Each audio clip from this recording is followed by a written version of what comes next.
Hi, so today I'm going to wrap up the mental health unit series and start a new little series on hospitalizations. So for if the main thing I want you to take away from my stories is there is at the levels of help besides going straight to hospitalization. Um, I know it is hard to find a therapist and a psychiatrist that takes insurance and is in your state or wherever you live. I'm sure it's the same in other countries as well. Um, but I would recommend that you look up different hospitals in your area and see the ratings of their mental health units if you feel like you need to go to one. Well, that is one thing I wish I had done before my first hospitalization, but I didn't even know that there were ratings in, on those things until after I got back from my third hospitalization.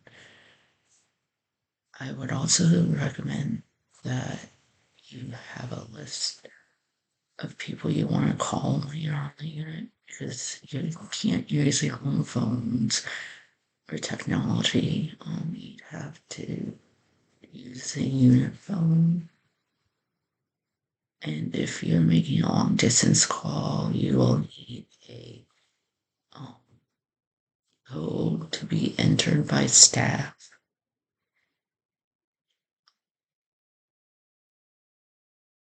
You can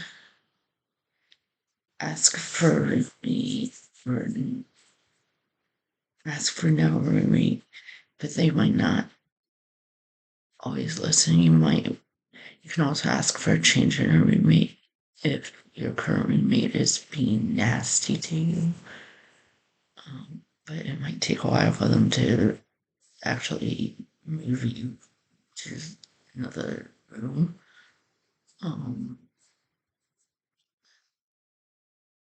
One thing I wish I had done in my first two hospitalizations was write down my question. Well, I take that back. In every single hospitalization, they wrote down my questions for the staff,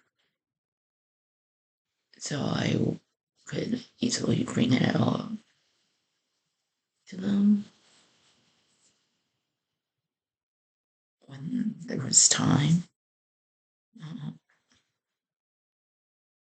and start just doing that for the roommate situation in my first hospitalization. Um, so the intake process. Now I'm going to switch to the next series of videos, which is going to be about the system at large and how the changes that I think made. Um, so the intake is this focused on your mental health, and it should be focused, in my opinion, on the whole person. Um,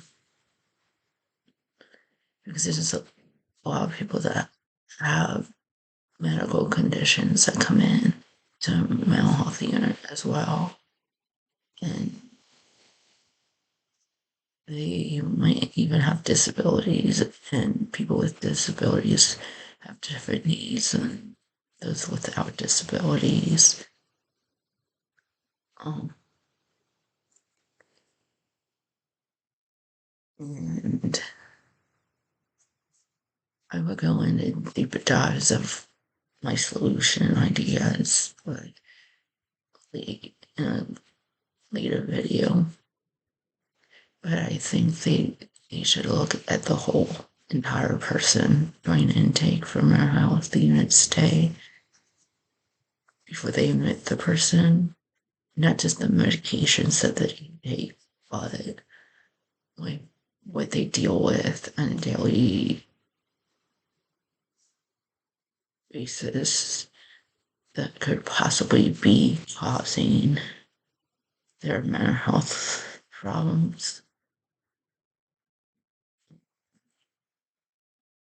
and train themselves as best as they can, um, and getting to know about and that condition or those conditions or those that disability or the disabilities that the person has. Yeah, it's just hard. Somebody that's has multiple conditions currently that could cause my health problems and not being taken into the unit as a complete person, and I'm understanding that I have different needs than somebody that is neurotypical. Um, and I just wish that would change. That's all for tonight. Thanks and bye.